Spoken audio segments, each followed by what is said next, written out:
Well, we heard a similar line of questioning coming from Republicans, causing Judge Jackson to once again defend her record and fend off criticism of being too soft on crime and child predators.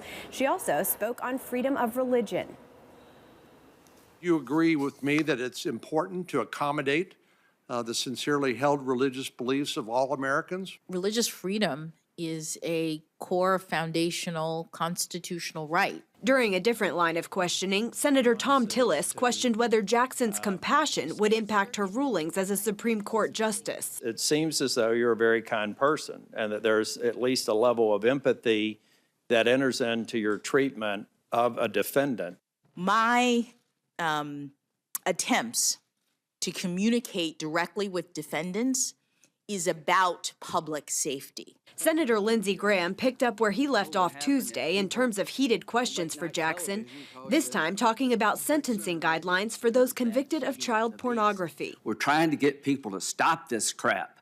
So when you troll on the internet and you pull down thousands of images of children from the internet, I want you to stop that.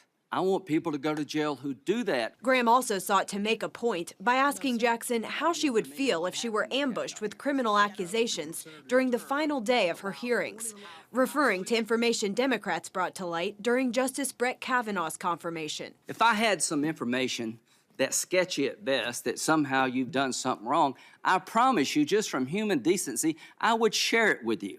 I would not disclose it at the last minute of the last day of the hearing, and I've already given it to a newspaper so the whole country can read about it before you ever said a word. Senator, she's had nothing to do with the cause. No, but I'm asking her about how she may feel about what y'all did. Democrats, meanwhile, focused on highlighting Brown's background and record. From work for corporate clients during your time in private practice to your work for low-income clients during your service as a federal public defender.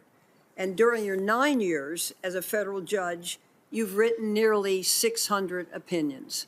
I think that's really quite a sterling record. You said you were the lucky first inheritor of Dr. King's civil rights legacy.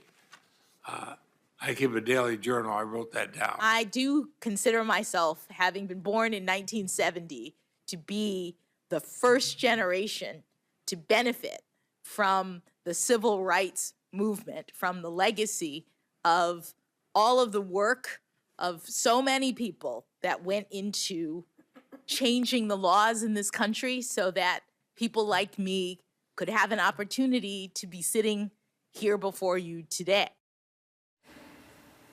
Next up in the confirmation process, the hearings will wrap up tomorrow with testimony from the American Bar Association and outside witnesses.